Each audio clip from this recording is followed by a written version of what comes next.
주식을 할 때 종목을 고르는 기준에 대해서 이야기를 해봐야 될 것 같아요. 어떻게 골라야 돼요? 일단 종목 위에 산업이 있거든요. 산업 공부를 많이 하셔야 됩니다. 산업 공부. 산업 공부를 어떻게 해요? 산업 공부 이제 산업 뉴스를 보시는 게 좋고요. 제일 뉴스? 빠르고 인터넷으로 이제 뭐 EBN이라든지 산업 신문이 있습니다. 신문이 제일 좋은 것 같아요.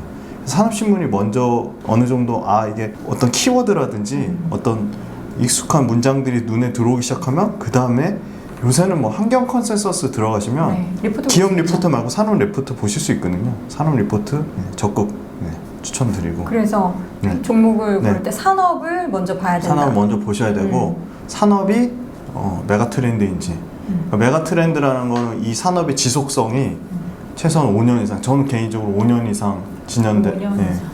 이번에 이제 오늘 바로 한국형 뉴딜 정책 나왔잖아요. 그 파일을 받았거든요.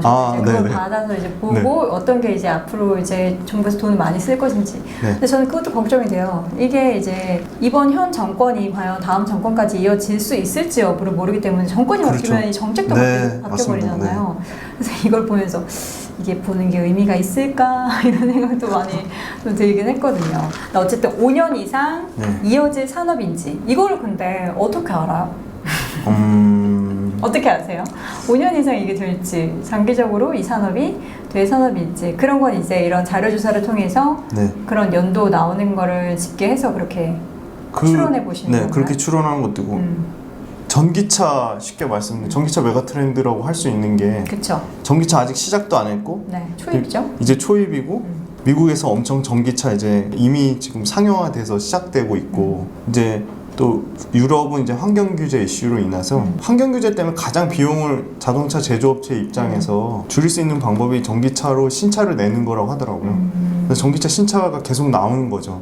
이제 국내도 이제 뭐 충전소나 여러 가지 인프라 문제가 있지만 구조적으로 전환되는 과정 중에 있고 글로벌적으로 전환 과정에 있는 소위 말하는 구조적인 성장이 이루어지는 데가 메가 트렌드라고 볼 수 있습니다. 구조적인 성장이 이루어지는데 근데 이거에 있어서 앞서서 저희가 얘기했었던 뭐 좋은 비즈니스 모델을 갖춘 회사, 그러니까 그 산업 안에서 좋은 비즈니스 모델을 갖춘 회사를 고르는 거잖아요. 그 기준은 뭐가 있을까요? 좋은 비즈니스 모델을 갖춘 회사는요, 제일 가장 큰 게 이제 그 회사가 실질적으로 이 메가 트렌드라는 산업 안에서 돈을 벌고 있어야 되잖아요. 그러니까 돈을 벌고 있다는 거는 딱 두 가지거든요. 매출액하고 영업이익이 늘어나는 회사거든요. 그러니까 뭐 과거에는 평균적으로 매출액하고 영업이익이 뭐 약 15% 정도 성장이 나왔는데 이 전기차라는 흐름을 타면서 최근에 뭐 굉장히 각광받고 있는 첨보라든지 아니면 포스코 케미칼이라든지 아니면 뭐 에코프로비엠의 2019년 대비 이 추정치입니다. 2019년 대비 2020년에 매출액 증가율과 이익 증가율을 따져보시면요, 엄청나게 달라요. 엄청나요. 지금 뭐 80%, 많게는 뭐 100%까지 나오는 회사들이 있거든요. 그럼 그 자체가 이미 메가트렌드 산업에 진입을 했고 그걸 실제로 돈을 벌고 있는 거를 증명을 하고 있다. 매출액과 영업이익을 보시면 알 수 있고요.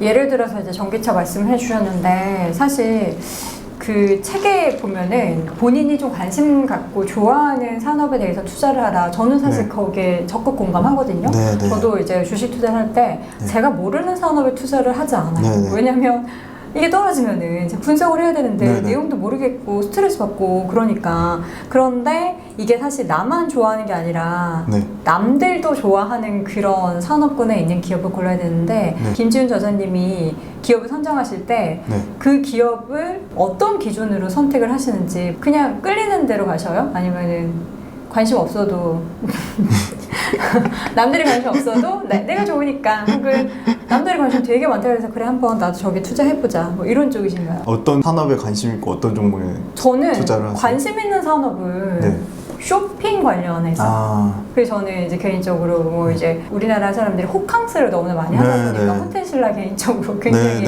좋아하는데 주가가 많이 떨어졌어요. 그렇게 됐고 그러니까 나만 좋아하는 거죠. 여기 나만 좋아하는 거. 근데 저자님께서는 다양한 산업에 대해서 지금 보니까 책도 엄청 다양하게 앞으로의 미래에서 각광받을 산업에 많이 다루셨던데 다 좋아하는 산업군이신 거예요? 다 관심 있는 사람인 거죠. 다 좋아하는 건 아니고요. 저도 좋아하는 산업은 저도 제가 좋아하는 산업 제가 실생활에서 가장 쉽게 접할 수 있는 걸 정말 좋아하거든요. 먹는 거? 먹는 거, 식품 회사 정말 좋아하고. 식품 회사도 네. 있더라고요. 네. 그리고 드라마 보는 거 엄청 좋아해서 컨텐츠. 미디어 컨텐츠 너무 좋아하고요. 미디어 컨텐츠도 성장이 나오고 있거든요. 그리고 또 뭐 그 바이오 제약 회사인데 특화된 바이오 제약 회사가 있는 거죠. 예를 들어 동국제약의 센탈리안 크림이라는 거는 홈쇼핑에서 엄청 많이 팔더라고요. 그래서 저 회사는 인사돌이나 뭐 페라민이나 기본 제약도 일반 의약품도 탄탄한데 새로운 성장 동력이 있는 거죠. 더마 화장품이라는. 그렇게 실제 숫자로 마데카솔 찍히는. 네, 마데카솔. 엄청 팔리더라고요. 네. 저도 써봤어요. 아, 그러셨군요. 뭐 이런 거. 그리고 남자들도 피부 미용 엄청 신경 쓰시더라고요. 팩. 네, 뭐 팩. 그다음에 뭐 그 화장품. 소위 말하는 뭐 제가 클래시스라는 회사 진짜 좋아하는데 클래시스. 돈으로 일단 성장이 나오거든요. 실적이. 클래시스가 그 초음파 집속 에너지를 이용해서 이 피부 뭐 이렇게 트러블 같은 거를 태우는 그런 그 하이프 들어보셨나요? 아니요. 리프팅기 들어보셨나요? 저는 아직 필요 없어서 많이 들어봤어요. 사실 네, 다양한 네. 미용 관련한 네, 미용 의료기기가 기기들. 실제 실생활에서 저희가 확인해 볼 수 있고 그게 비용이 되게 비싸요. 네. 근데 현대 사회에서 이게 우리가 사는 그 시간들이 늘어나다 보니까 젊음에 대한 그 탄력에 대한 맞습니다. 의지가 완전하게 높아지는데 네. 거기에 참 맞는 그런 기업들이 참 많더라고요, 시장에. 이게 또 참 신기한 게 요번에 이제 재택근무 늘어나면서 때가 많이 가시는 그 저기 나온 재난지원금. 재난지원금으로 여기 비용이 가장 많이 들어갔다고 하더라고. 그러니까 실제로. 보통 이제 시술을 받고 하면은 며칠 쉬어줘야 되거든요.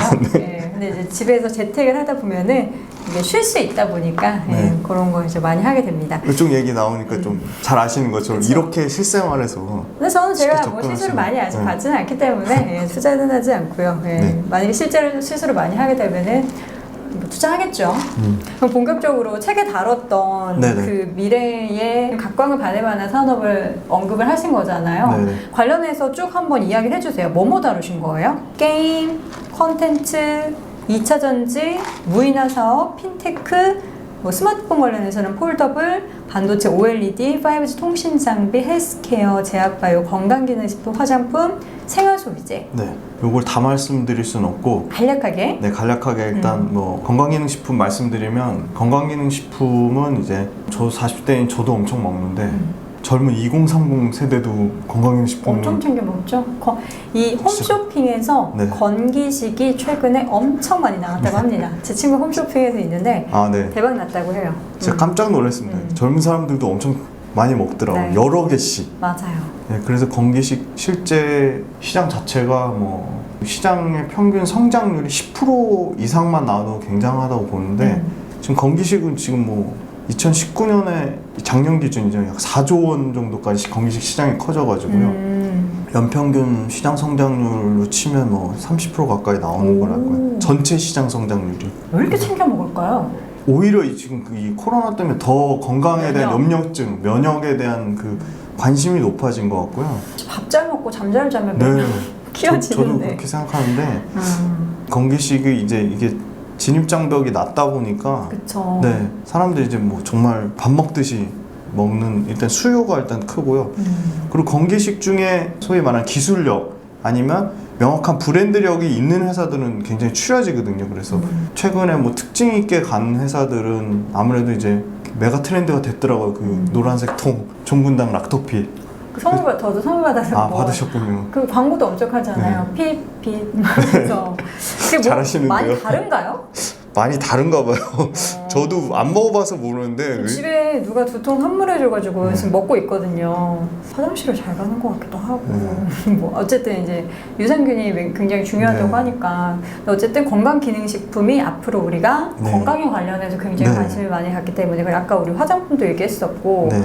제약바이오에서 아까 잠깐 언급했던 네, 네. 게 그 특수한 뭔가 네. 미용 관련한 네, 네. 회사가 계속해서 각광을 받는 네. 그런 부분 체크했고 헬스케어 쪽은 헬스케어 쪽 보시면 원래 시젠이라는 회사가 분자진단 키트 굉장히 기술력이 있는 회사고 너무 안타까워요. 책에 실을 때만 해도 주가가 그렇게 높지 않았는데 뭐 그러니까 저는 6배가 올랐더라고요. 책을 보고 네. 이 책을 굉장히 오랜 시간 준비했다고 네. 들었는데 맞습니다. 이거를 급 넣으신 건 아니실 테고 전혀 아니죠. 내용을 봤더니 급 네. 넣은 내용이 네. 아니거든요. 아 여기 조금 더 빨리 나왔다는 책이 참 아쉽네요. 아쉽습니다. 역시 네. 타이밍, 네. 인생은 타이밍. 네네. 시즌 같은 종목들을 다루셨고 거기서 매도 아이디어를 얻으실 수 있는 것 같아요. 그러니까 시젠이라는 회사는 나는 분자진단 시장의 성장성, 체외진단 시장의 큰 틀에서 분자진단 시장이 가장 크게 성장하는 분야고 거기서 기술적으로 가장 R&D 경쟁력이 탄탄한 회사가 시젠이고 분자진단 시장에서 국내에서도 매출이 나오는데 이 회사는 해외로 계속 수출을 하는 거죠. 유럽으로도 수출하고 미국으로도 수출하고 동남아로도 수출하고 그래서 역시 아무래도 국내 회사 중에 R&D적으로 진입작용이 있는데 해외 매출이 나오는 회사는 굉장히 성장성이 높은 거죠. 그래서 시젠을 했는데 이 코로나라는 테마에 엮이는 바람에 테마주로 갑자기 테마주로 돌변해서 그럴 때는 제가 생각한 투자 원칙과 전혀 무관하게 올라간 거기 때문에 오히려 펀더멘탈과 무관한 이슈니까 이게 매도의 아이디어가 됩니다. 이렇게 테마에 아쉽네요. 엮이면 약간 아쉽네요. 너무 아쉬운 상황입니다. 네. 굉장히 아쉬워하시네요. 어쩔 수 없죠 뭐. 통신 장비, 파이어스 통신 장비도 사실 어떻게 보면은 2차 전지 아까 얘기했던 것처럼 비슷하게 이것도 초입인 거잖아요. 네. 더욱더 발전할 거고. 네. 근데 이미 되게 한 자릿씩 주가가 엄청 많이 관련된 맞습니다. 종목들이 올랐어요. 근데 어떻게 앞으로도 또 기회가 있는 거죠? 실제로 매출이 찍히는 네네. 상황이 발생을 네네. 하니까.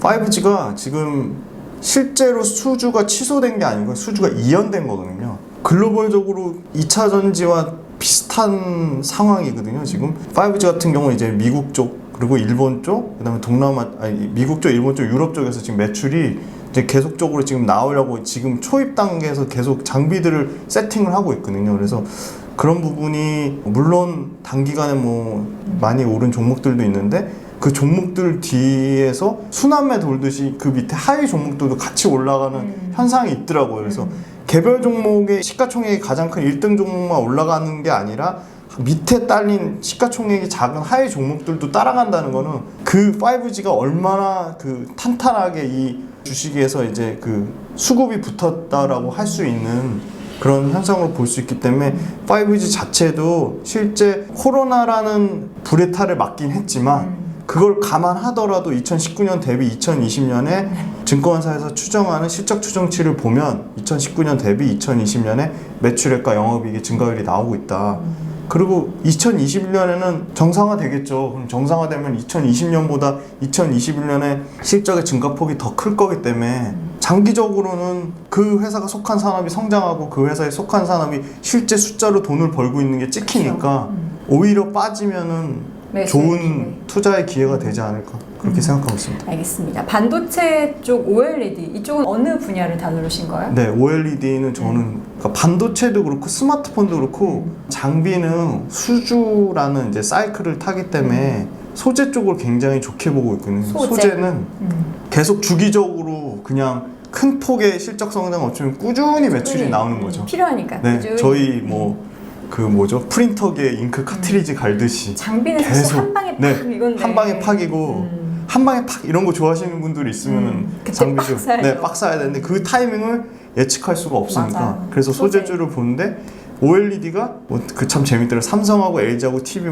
QLED 내가 먼저다 이렇게 명칭만 약간 바꿔서 그런 분이 있는데 그런 부분이 이제 아예 또 LCD 산업을 접기도 하고 그런 측면에서 OLED도 5G나 2차 전지처럼 이제 산업의 초기 단계다. 그리고 휴대폰도 지금 이제 요새 나오는 이제 신규 휴대폰들은 OLED 이 패널을 쓰거든요. 그래서 휴대폰과 이제 TV 쪽에서 물론 휴대폰과 TV 시장이 그렇게 성장률 자체는 크진 않지만 구조적으로 변하는 시기니까 OLED 소재를 납품하는 회사들 정말 몇 개 추려지거든요. 그래서 책에 있기 때문에 보시기 바랍니다. 덕산네오룩스나 소재 회사들 굉장히 관심 있게 보시면 좋을 것 같고 폴더블을 다루신다는 이유가 있는 거예요. 사실 폴더블 폰은 너무 비싸가지고 그게 물론 한 대 팔았을 때 마진율이 높긴 하겠지만 그래서 폴더블을 따로 다루셔서 여기에 있어서 이제 사실 스마트폰뿐만 아니라 많은 것들이 접힐 거란 말이죠. 그렇죠. 그걸 보신 거죠? 네.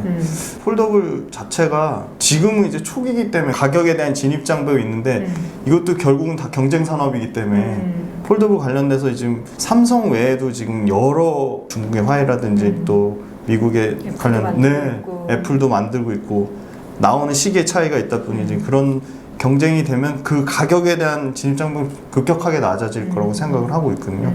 그리고 폴더블에 들어가는 소위 말하는 뭐 책에도 언급하긴 했지만 그 힌지 가운데 이제 그쵸. 중첩되는 그 기술이 굉장히 중요한데 그걸 만드는 회사가 굉장히 드물죠. 드물고 제한돼 있거든요. 그러니까 기술에 대한 진입장벽이 높은 거니까 성장성이 있는 거고. 핀테크 이건 정말 과거 언제부터죠? 핀테크가 한참 얘기 나왔을 때가 제가 기억하기로는 2014년, 15년 이때 막 초창기에 지인분이 굉장히 회사 잘 다니시다가 핀테크 사업을 하겠다고 네. 뛰쳐나가신 분들이 몇몇 분 계셨어요. 근데 핀테크를 따로 이렇게 다루신 데는 어떤 컨셉으로 다루신 거죠? 핀테크 관련 회사들 보면은 이제 토스도 일종의 핀테크고요. 세틀뱅크라는 회사는 이게 다 이제 뭐 결제랑도 연관되고 뭐 스마트 이제 프로그래밍을 해서 회사에서 쓰는 격리나 회계나 뭐 이런 ERP라고 하는 그런 시스템들 큰 틀에서는 그러니까 소프트웨어가 강해지면 이제 핀테크 산업이 커질 수밖에 없다고 생각해서 접근을 한 거고 핀테크가 지금 굉장히 우리 일상생활에 금융하고 밀접하게 연관돼서 금융 업계에 이제 종사하다 보니까 핀테크 산업이 커지겠다 구조적으로 그렇게 생각해서 핀테크에 좀 관심을 가지게 됐습니다. 무인화 사업이나 사실 콘텐츠, 게임 이거는 우연히 네. 또 코로나가 만들어낸 네. 시장의 성장이었어요. 제가 좋아하지 않는데 근데 진짜 무인화가 테마로 엮여가지고 그러니까요. 무인화 사업도 그렇고 이 핀테크도 그렇고 컨텐츠도 그렇고 게임도 그렇고 다 어떻게 보니까 재택이고 언택트고 이렇게 됐네요. 재택과 언택에 돼 있는 근데 상황인데 책 메인 앞에 게임이 있어가지고 저는 네. 아 이분이 게임을 좋아하시나? 저는 그렇게 생각했었거든요. 네. 그건 아마 제 의지와 무관하게 기억니은 순서인가요? 네 아마 출판사에 네. 산업적으로 좀 접근해 주세요. 저는 산업에 있어서는 이해가 가능할 것 같은데 개인적으로 흥미로서는 이해가 안 돼서 저도 사실 게임 뭐 그렇게 많이 안 해서 게임 산업에 관심이 없는데 게임을 접근한 이유는 제가 게임 산업에 투자해서 좀 굉장히 큰 수익을 큰 수익을 냈거든요. 아니 컴투스라는 회사를 컴투스. 컴투스라는 회사를 해서 굉장히 정말 근데 큰 게임 안 수익을 좋아하시는데 게임줄 어떻게 투자하시죠? 게임즈를 어떻게 투자했냐면요. 그 당시 컴투스를 투자한 지가 벌써 한 8년 정도 됐는데 이것도 참 생활 속에서 발견한 거죠. 지하철 타는데 다들 컴투스 게임 하고 있어요? 다 컴투스 게임 그 당시에 프로야구 게임을 하고 계시더라고요. 그래서 아 이게 되겠다 했는데 실제로 그게 숫자로 매출과 이익이 폭발적으로 늘어나더라고요. 나만 안 해가지고 게임을 못했네. 그리고 이 게임이 또 그 게임에 관련된 게 반도체랑 밀접하게 연관이 돼 있거든요. 저 요새는 게임이 네. 워낙에 뭐 많다 보니 굉장히 정교해서 그래픽이나 뭐 소프트웨어나 하드웨어가 다 게임이 반도체가 성장하면 게임 산업 같이 성장하거든요. 이게 스마트폰의 성능이 향상되는 이유가 게임 때문인 것 같기도 해요. 그런 콘텐츠를 부분이 있죠. 많이 좀 구동하려면 네. 그 레벨이 더 올라가줘야 되니까 어쨌든 이렇게 관련해서 여러분 책에 너무나 자세하게 나와 있으니까 우리 김지훈 저자님의 돈이 된다 주식투자 많이 사랑해 주시고 일단 뭐 앞서서 이야기했던 거 좀 하나씩 정리해가면서 그 세 종목을 고른 기준은 명확합니다. 아까 뭐요? 말씀드린 가장 핵심이 2019년 대비 2020년, 2020년 대비 2021년에 매출액과 영업이익의 증가폭이 제가 생각한 그 회사가 속한 유사 동종기업의 평균 대비 가장 높은 회사들, 가장 증가폭이 높은, 가장 실적 성장이 기대되는, 물론 추정치죠. 근데 추정치긴 하지만 가장 실적의 증가폭이 가장 기대되는 회사들의 탑3를 꼽아서 시가총액순을 배열한 겁니다. 그러면 이 종목에 대해서 더 좀 심혈을 기울여서 볼 필요가 있을 것 같은데 여러분 목차 이렇게 보시면 종목명이 쭉 나오는데 보면은 우리 김준 저자님께서 공부를 되게 많이 하셨더라고요. 저는 내용 보고 엄청 꼼꼼하게 정리하셔서 평소에 어렸을 때 정리 이런 뭐 노트필 이런 거 되게 열심히 하시는 스타일이셨어요? 그렇진 않은데요. 네. 주식 공부는 엄청 꼼꼼하시던데요? 주식 공부는 굉장히 꼼꼼하게 해야지. 이게 돈과 직결돼 있으니까 그렇게 안 하시면 저도 정말 돈을 많이 잃어봤거든요. 주식을 큰 돈을 공부만이 살 길입니다. 맞아요. 한번 다 잃어봐야 정신 네. 차리고 그렇습니다. 아까 저희가 이야기했을 때 이제 지인분들이 최근에 뭐 네. 이제 성장주 어떻게 보냐. 근데 사실 퍼포먼스가 너무 좋잖아요. 맞습니다. 근데 보면은 사실 앞으로 미래 4차 뭐 산업혁명 내에서 성장주 빼놓고는 이야기할 수가 없는 거예요. 네. 앞에서 종목을 고를 때 성장하는 산업, 성장하는 기업을 고르라. 라고 했는데 성장주에 대해서는 너무 지금 고평가돼 있다 이렇게 또 말씀하셨거든요. 네, 네. 근데 국내 얘기는 좀 다른가요? 아까 말씀드린 미국 쪽은 좀 상당히 고평가되어 있다고 생각하고 있고요. 그래도 상대적으로 미국보다는 저희 나라도 지금 주가가 뭐 기본적으로 다 70%에서 100% 올랐는데 올랐죠. 네. 근데 그럼에도 불구하고 요새 계속 제가 주가 흐름을 리뷰를 해보면 더 종목별 차별화 장세는 더 심화되지 않을까 그렇게 조심스럽게 저는 개인적으로 그렇게 판단을 하고 있고요. 계속 돈이 그쪽으로 몰리니까 그쪽 성장 산업이 잘 될 수밖에 없는 거고 돈이 몰리는 산업 중에서 1, 2등 기업이 매출액과 영업이익의 증가폭으로 찍히는 숫자로 찍히는 회사들에 투자를 할 수밖에 없는 거고 매출액과 영업이익이 찍히는 부분이 네이버 금융에도 쉽게 찾아보실 수가 있어요. 실제 요새는 이제 뭐 주식 담당자들 워낙 개인 투자자들 활성화돼 있으니까 하셔도 되고 이게 정말 중요한 게 손품을 파셔야 돼요. 발품. 네. 손으로 정말 많이 검색도 하시고 전화도 하시고 그렇게 해야지 이게 진짜 내 돈이 정말 그 나의 정말 피 같은 돈이 들어가 있는 건데 별로 좀 약간 노력들을 안 하시죠? 그냥 노력들을 안 하고 물을 떠 먹여주기를 기다리고 계신 투자자분들도 많으세요. 저도 이제 채널을 만들다 보면은 그래서 종목이 뭐예요? 내용 알려줘서 투자해서 만약에 수익 보면은 당연히 너무 기쁜 일이지만 혹시라도 안 그럴 수 있잖아요. 기업이 제 마음대로 움직이는 게 아니니까. 근데 그런 거에 대해서도 리스크를 내가 감내할 수 있으려면 본인이 뛰어 움직여야 하는데 그렇지 않은 분들이 많으신 것 맞습니다. 같아요. 계속 책에서도 강조했고 오늘도 자주 등장했었던 단어인데 좋은 비즈니스 모델 그것도 장기 투자와 엮어서 네네. 장기 투자를 할 수 있는 좋은 비즈니스 모델을 찾으려면 어떻게 해야 되는지 일단 좋은 비즈니스 모델이 뭐예요? 네, 좋은 비즈니스 모델은 계속 말씀드렸지만 실제 숫자로 찍히는 매출액과 영업이 꾸준히 증가하는 회사 매출액과 영업이익을 손품을 팔아서 직접적으로 계속 제가 확인하는 소위 말하는 분기별로 매출과 실적이 너무나도 그 다트라고 전자공시 시스템 보시면 네.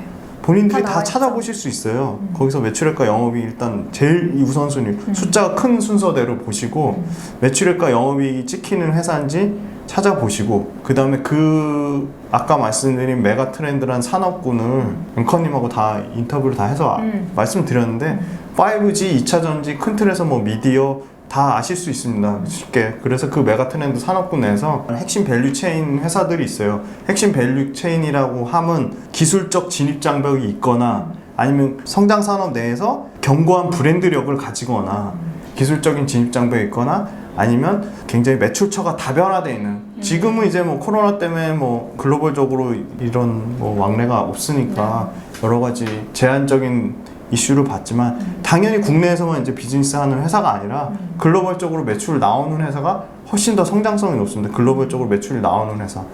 그리고 역시 기업이 이익을 내려면 비용 통제를 잘해야 되거든요. 그 비용을 철저하게 코스트를 관리할 수 있는 회사. 비용을 통제한다라는 것은 그러면 그 회사에서 얼마나 많이 차입금을 사용하고 그걸 상환을 잘하고 있나 그 비율을 봐야 된다는 네, 그런 거죠? 부분도 있고요. 그 회사가 가격 경쟁력이 있어서 그러니까 소위 말해서 시장에서 점유율이 높아서 가격 경쟁력이 있으면 가격적인 부분으로 비용을 상쇄할 수 있는 그런 회사들. 근데 개인 투자자, 초보 투자자들은 그런 내용을 내가 어디서 찾지? 어떻게 비교하지? 잘 모르시는 분들이 사실 있으실 것 같아요. 네. 책 보세요. 책 보셔도 되고 네. 블로그에 질문 주셔도 됩니다. 어떤 회사가 가격 경쟁력이 있는 회사인지. 그리고 경영자 진짜 중요한 것 같아요. 저도 경영자가 아무래도 전문 경영인 그 회사의 오너보다는 전문 경영이 훨씬 단적으로 LG 생활건강 차성용 그 부회장님 보시면 엄청난 폭발적인 성장에 경영자가 얼마나 중요한지 알 수 있고요. LG 생활건강과 아모레퍼시픽의 갭 차이는 또 경영인에 있어서 그거의 나왔다고요? 차이가 저는 굉장히 크다 봅니다. 좋은 비즈니스 모델에 대해서는 대략적으로 사실 이야기하려면 한도 끝도 없을 것 네. 같아요. 사실 좋은 비즈니스 네. 모델이라는 것의 기준이 뭐 5개입니다 이렇게 정리할 수도 있고 50개입니다로 정리를 할 수도 있기 때문에, 근데 중요한 건 이게 장기 투자에 맞는지를 보기 위해서는 앞서서 계속 말씀해 주셨던 메가 트렌드라는 것을 네. 잡는 게 중요하잖아요. 네네. 근데 이제 저자님께서 쓰신 이 책에 있는 내용, 요 산업군만 봐도 메가 트렌드를 어느 정도 잡는다라고 보면 되는 거예요? 저는 개인적으로 제가 쓴 산업군은 메가 트렌드라고 생각해서 잡은 거고요. 이게 그럼 몇 년 기준인 거예요? 3년에서 5년 정도 생각하고 있습니다. 3년에서 5년 네. 기준으로 네. 한 10년 정도 투자하고 싶으신 분들은 그럼 어떻게 해요? 10년 정도 투자하고 싶으신 분은 실생활에서 접근할 수 있는 회사들이 저는 가장 좋다고 보고요. 저도 10년 이상 투자하는 회사들 보면 생활 속 초코파이 너무 좋아해서 오리온. 그리고 저는 눈이 많이 건조해서 인공 눈물을 엄청 넣거든요. 인공 눈물 회사 중에 휴원스라는 회사. 그 회사도 장기적으로 계속 꾸준히 성장하고 있거든요. 그리고 뭐 요새 뭐 트렌드를 보자고 한다면 요새 앵커님도 유튜브 하시잖아요. 이 의자 되게 편해야 되잖아요. 집에 있는 시간 많아지니까 편한 의자 앉으려고 하잖아요. 그 의자 1등 업체 CDG 같은 회사들 브랜드는 다 알고 계시더라고요. 근데 야, 그 회사 상장한 거 그건 또 모르세요. 그러니까 그런 회사들 실생활에서 찾아보면 분명히 성장할 거란 말이죠. 그리고 비대면 컨택 산업이 단기적으로 주가는 많이 올랐지만 한번 바뀐 트렌드가 다시 돌아가기는 어려울 거라고 보거든요. 그래서 재택 관련된 회사 다 손품을 파시면 뭐 알서포트, 가비아 뭐 이런 회사들 굉장히 성장성이 폭발적으로 나오고 있고 과거에도 돈을 잘 벌고 있어요. 근데 이런 뭐 코로나라는 소위 말하는 불의 탈을 맞으면서 회사가 더 커진 거죠. 그럼 그 회사들은 계속적으로 실제로 캐시카우로 잘 내고 있는데 더 커지면 장기 성장성이 높을 수밖에 없는 상황이 벌어지게 되는 거죠. 그래서 장기 투자에 적합한 회사는 개인적으로 얘기하신 대로 관심 있는 회사들 투자하는데 개인적으로 관심 있는 회사가 꾸준히 돈을 잘 벌고 있는지 이익을 잘 내고 있는지 그 회사가 속한 산업에서 1등 기업인지 뭐 개인적으로 2등 기업까지도 괜찮다고 봅니다. 1등에서 2등까지는 네, 2등까지 괜찮습니다. 이번에 그 동학개미 운동 열풍으로 싸게들 너무 잘 사셨습니다. 그런데 좋은 비즈니스 모델을 사셔야 된다고 생각합니다.